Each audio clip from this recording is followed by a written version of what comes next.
Okay, welcome. This is our teaching, Early Signs of the Mark of the Beast, and we haven't been here for a little while, but we have more information to add to this teaching. So I just was sent a video from a brother and asked to watch it and to judge it and see if it was biblical, see if the research the brother had done lines up. And it took me a couple of days because one, or actually in two instances, the words were very difficult to get for me to feel comfortable with the interpretation. I went through every research and book that I have and book of etymology of different words, and so it took a little while. But now I feel comfortable with it, and so I'm going to bring it. Some of the things this brother brought I do not agree with, and I left that out. As they say, you know, eat the apple but spit the seeds, right? And so some of the things I will not bring. But I will bring the meat of this. So let's turn to Revelation chapter 6, verse 2. Let's see what the Lord has revealed to this brother and to us through this teaching. And I just want to say again, I've said it over and over and over again, there are multiple layers of revelation all throughout the Bible. So it's not surprising at all that this brother found this. And I know there's a lot more than this. All I'm going by is his research right now instead of going deeply into it myself, although I'm going to bring out some things that I have been revealed also. Okay, let's read it. And I looked, and behold, a white horse, and he who sat on it had a bow, and a crown was given to him, and he went out conquering and to conquer. Now this is the first, of course, of the four horses of the apocalypse. And so if you look in commentaries and such, you'll see people saying that the white horse and rider represent Christ. You'll see others saying, no, it represents deception. And you'll see all kinds of things. Let me make this clear. These four horses of the apocalypse, they're not Jesus. And they're not angels. These are the four horses driven by Apollo in his statue that is over the Brandenburg Gate. Okay, and he's standing there with his victory cross, his symbol for Planet X, in his chariot with the four horses of the apocalypse. Okay, these are being driven by Satan, and in the last days. Okay, so let's break this down a little bit. A white horse. White represents righteousness. It looks righteous. It looks good. But instead of righteousness, it brings forth death, and it brings forth subjugation. So it is going to conquer and subjugate people. Now it's interesting. It goes on and it says it had a bow. The rider had a bow. The word bow in Strong's is the number 5115. It is the Greek word toxon, and we get the word toxin from the related Greek word toxikon, which means poison for arrows. Poison for arrows. So the bow in Strong's, they further describe it as, this is interesting, this is where I was really stumbled for a while, most of one whole day. It says, apparently as the simplest fabric. Apparently as the simplest fabric. Now, this word appears this way one time in the Bible. Just once. And it's right here in Revelation 6:2. So the word bow is toxon. We get the word related to it, which means poison for arrows. You know, a toxin that goes into your body and damages cells. But the word actually is, because of the context, is properly translated bow. But it doesn't literally mean bow. It means apparently the simplest fabric. So you have, what? How is that related? But the context is no, it's got to mean bow. But here's an interesting thing about this. How come there's no arrows? Look at the verse. It doesn't say anything about arrows. There's no arrows. I remember a long time ago thinking about that and wondering, why isn't there any arrows? But, so I guess arrows are assumed. I think in this case, we were wrong to do that. We were wrong to assume that. No, it left arrows out for a reason. It should say bow and arrows. But it doesn't. It just says he had a bow. And a crown, the word crown is literally victor's wreath, was given to him. He went out conquering and to conquer. So he's conquering all along, and he's got more he's going to do later up here. He's going to keep conquering. He's going to keep going. Because there's no arrows, then that means this is unconventional warfare. See, it's warfare, isn't it? Because he's conquering. So it is warfare. He has a bow, which is a weapon of war. But that bow is actually some kind of a simple fabric of some sort. I don't know what it could be, but I have no idea. But I don't know. Who knows? It could be anything. So a weapon, a bow, then involves simple fabric. I don't know what it could be, but, simple fabric. And a poison that is shot, because you're shooting it from a bow, right? It's shot or injected into victims, though not through conventional means. Isn't that interesting? Isn't that interesting?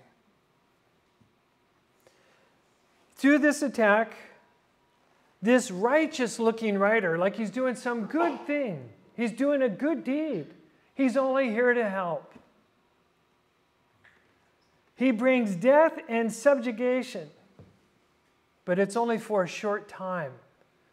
We see that in Revelation chapter 11, verse 2, Revelation chapter 12, verse 6, and other places, it's just 3.5 years. He rules for a short time. Isn't that interesting? So then let's turn now to the book of Revelations again, chapter 18. Let's look there for a minute or two.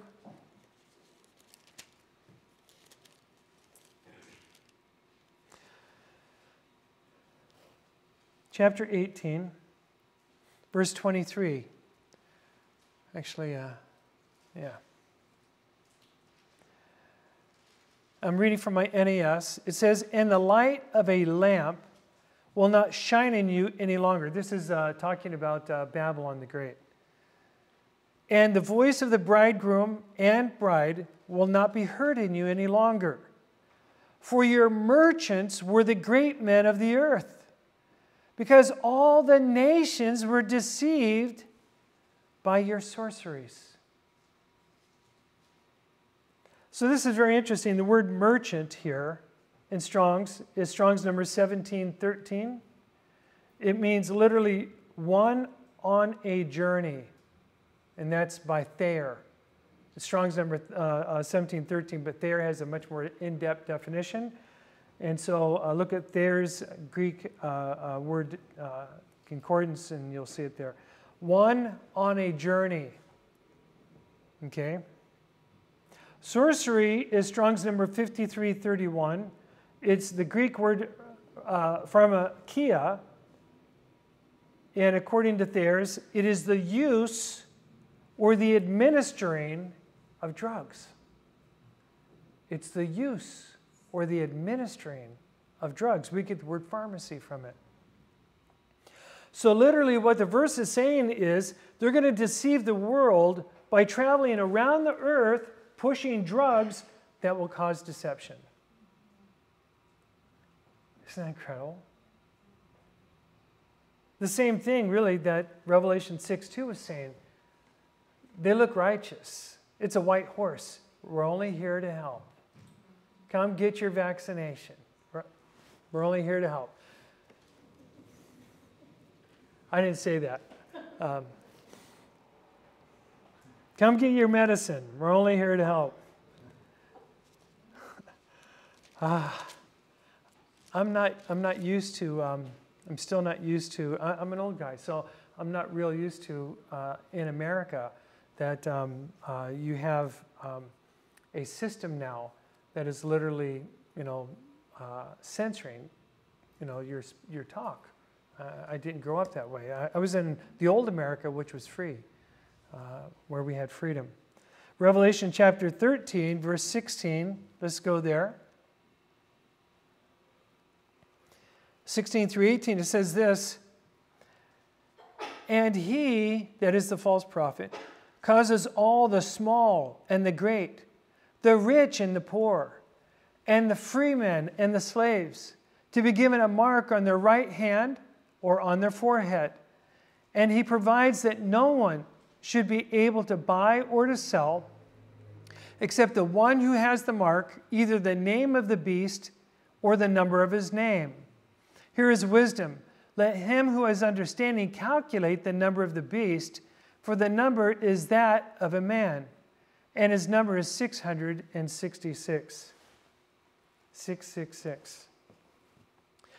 So this is very interesting because we know now that the end game of what the earth is going through right now, and we're being told this, is a experiment that is going to culminate with a tattoo that is administered on top of the right hand, and they may have the option of the forehead, or the forehead is just biometric, I don't know.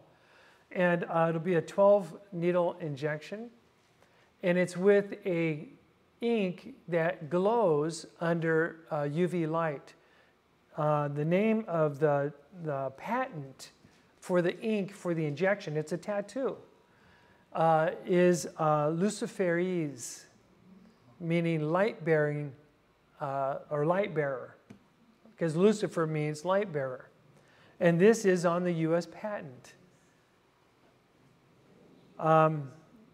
So people are going to receive a mark on their right hand or the forehead, and it ties to the number of a man, the man who probably invented it or financed it, pushed it, or it could be the man who is the beast himself, and that number will be 666. Does that sound familiar? Yeah. By the way, that tattoo, that word mark in the Greek is literally means scratch. Okay, so it can be anything. It can be your handprint, but it can also be a tattoo. And a tattoo of what? How about a barcode? And what is on a barcode? Does anybody know? There's always 6 numbers on a barcode. 666 on a barcode is always there. Isn't that interesting? Now let's go to the Old Testament. Let me turn to my computer here and go to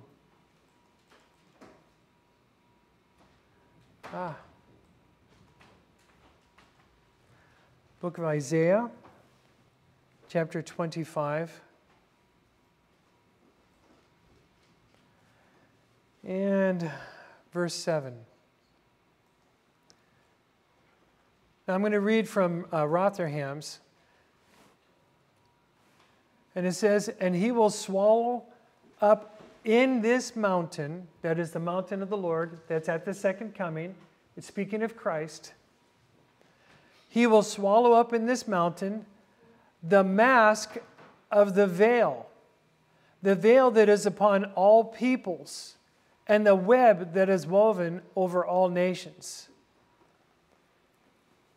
Now it's interesting, in the King James it reads it a little bit differently, and looking at the literal, this time the King James is more accurate. And it reads it this way, and he will destroy in this mountain the face of the covering. The face covering that has been forced on all people. Don't know what it could be, but It's something. The face covering that is cast over all people, and the veil, which is deception, that is spread over all nations. Isn't that amazing? Jesus is going to put an end to this and the deception that is over all nations. See, it's very interesting. They did a study. John Copain, brother, if you're watching this, thank you for sharing with me. John Copain did a study that was really good. And it's why in certain communist cultures they made people put on masks.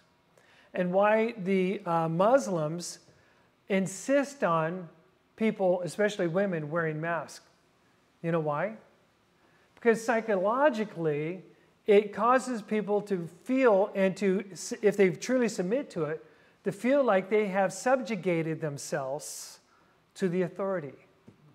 And that's why they make women wear masks. They're under subjugation, see? They're a slave.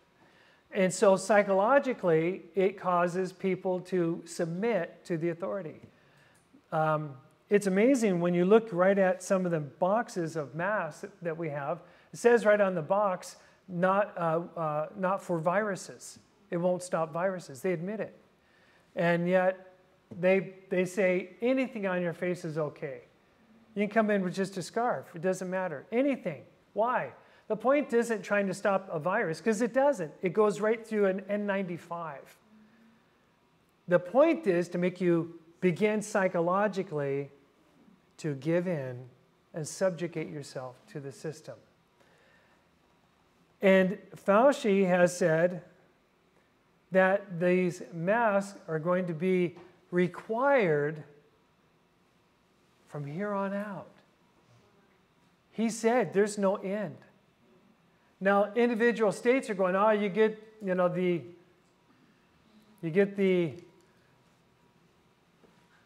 just get the, then you don't need a mask. But listen, that's just right now. They're trying to get people to, they're trying to use that to get people to submit and to come in to get the, okay. Hope that you understand. But isn't it amazing, at the second coming of Christ, when he sets up his throne on the top of Mount Sinai, not Mount Sinai, excuse me, Mount Moriah, that he will destroy the law, that everybody has to be wearing this face covering over all peoples that cause people to be in subjection to the beast. Brethren, all this is for the only reason. Fauci admitted when COVID first started that this won't do you any good. He admitted it. He came out and said it. He studied that back in 2016. So why the flip? Well, because he was ordered to make a flip so that they could begin subjugating people. So the work of subjugating people to the beast is ongoing right now. It's happening right now. And it's happening very strongly all over the world. Jesus will destroy it, and the veil, that is the deception that has been spread over all peoples. Okay. Let's go to 2 Corinthians chapter 11. Let's go there. And then I will pick up there at the next video. So I'll meet you there, 2 Corinthians chapter 11. I'll tell you which verse when we get to the next video. Lord bless you.